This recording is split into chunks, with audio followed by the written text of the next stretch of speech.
Hello, welcome to the Sideboard here at the Star City Games Players Championship, brought to you by Ultimate Garden Carnox Chairs. I'm Nick Miller alongside a Season 1 points earner, Matt Dilks. How you doing? I'm doing pretty good. You have crushed Season 1 and some of Season 2 playing Amulet. It's the deck you're known for, basically. We're going to talk about it here at the Players Championship as your modern deck. You did a lot of testing, a lot of different decks, but you still came home to Amulet. Yeah. How did you come to that? Yeah, like you said, I played a lot of different decks. I just felt like any of the decks outside of the first tier are just not very good decks. And I didn't feel like playing Urza Mirrors because I think that's probably some version of Urza is the best deck. So just fall back to Amulet. Was there any concern coming in as the Amulet person that there was going to be enough hate or more than you would like to play against playing the deck? Not really. If they met a game for one person, they're just going to lose to everyone else. So I hope they use that logic. And if they have a few cards, Damping Sphere, whatever, it's fine. No Blood Moons.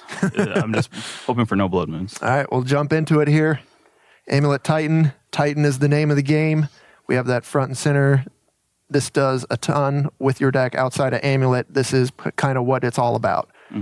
Talk about the other cards here because we're up to 4 Azusa and 4 Tribe Scout now.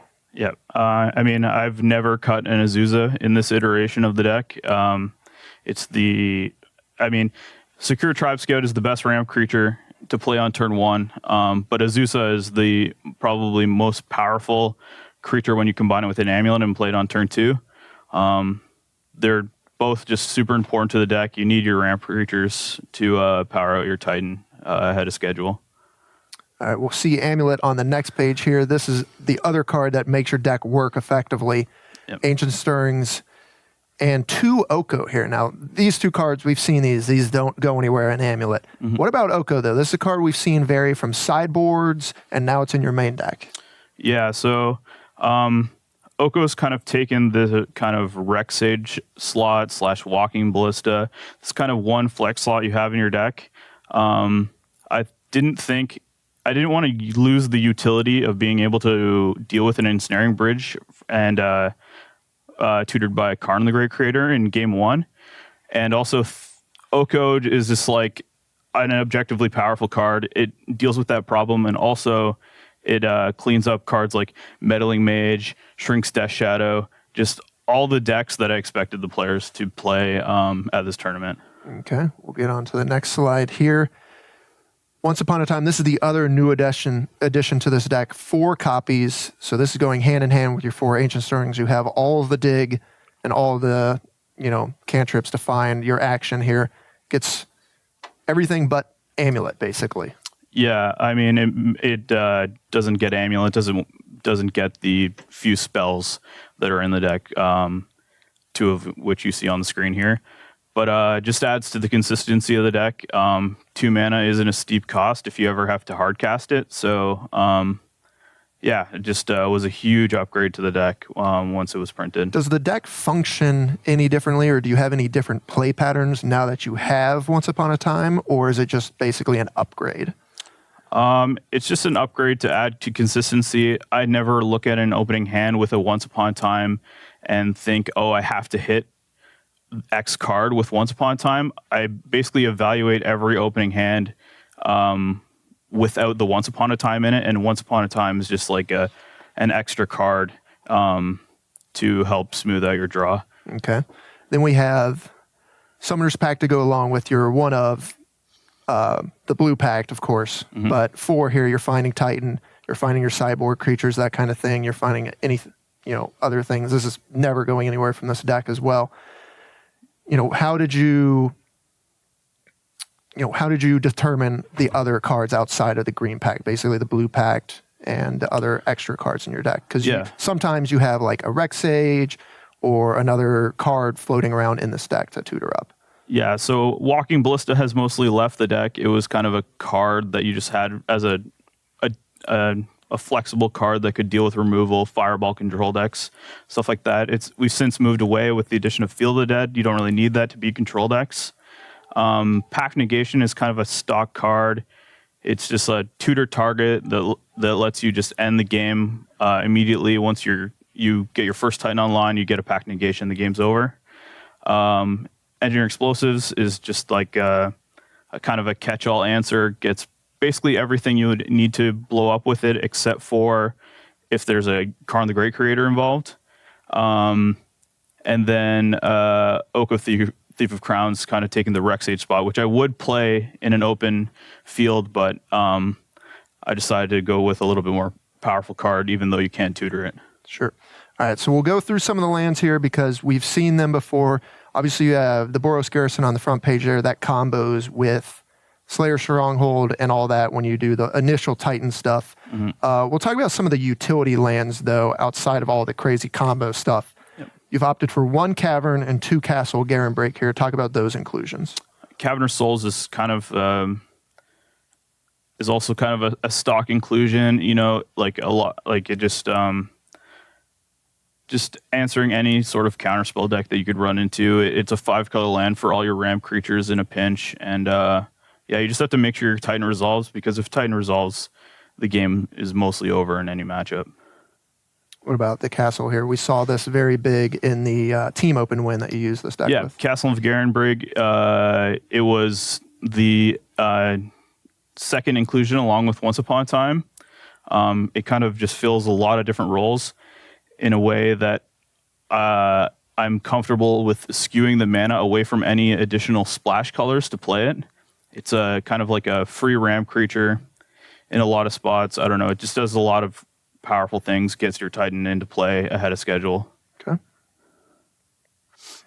Next up, we have the Field of the Dead. This was very huge in the open win as well, getting to really see this card on display. You got a Ghost Quarter and a Gemstone Mine here as well. Go in depth on how Field of the Dead really just changes a lot of the matchups and where it really pulls its weight. Yeah, so a lot of the grindier decks, Jund and Blue Eye Controls of the world, were kind of starting to catch up with being able to break up your grindy Titan plan. But Field of the Dead kind of just goes way over the top of them, and they just don't really get a chance to recover once you're Titan chaining and making zombies at the same time. They don't really have a chance to break both those things up. So Field of the Dead is just the ultimate trump card in those kind of mid-range grindy type of games. Okay, moving on here. We'll also see the rest of the crew lands. Then you have the Radiant Fountain for your life gain, and we're going to see a mix of snow and basics, I assume, going with the Field of the Dead. So we'll keep firing through here. We've got the combo lands here. I think we've seen Amulet long enough that we know what's going on here with these combo cards. Anything else you want to add? Are you ever sun homing an elk or anything like that? Or not yet. I mean, it's just like the 2 lands that you need to have your potential combo draws. And then Simic Chamber is the best crew land of the bunch by far. So.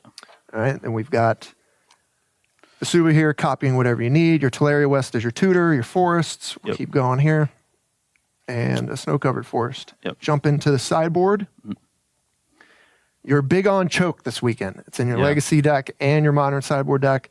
I have to imagine this is pretty targeted for Urza. Anything else there? Yeah, it's definitely targeted for Urza. If anyone comes with a control deck, there's a Bant Stoneforge deck that was kind of picking up some traction last couple weeks. So just a haymaker. When this field is this small and this narrow, you can afford to build your sideboard like this with a couple haymakers that they can't possibly beat if they resolve. Sure, you got your extra cavern there for the spots when you have to resolve Titan. 3 Dismember. Looking for what? Gourmet Angler, basically, or? When you're basically base Simic, you can't really afford any of the other removal spells. The only other one you have is Oko. It costs a lot of mana. I already have 2 in my main deck. Dismember's the only 1 mana removal spell you can facilitate with this mana base. The other mana bases we've seen before that I've played are more like white and red focus, but you can't do both with Castle, and I just think Castle is better than giving color options in your sideboard. Sure, so then you just slot in 3 Dismember and call it a day with your removal spells there.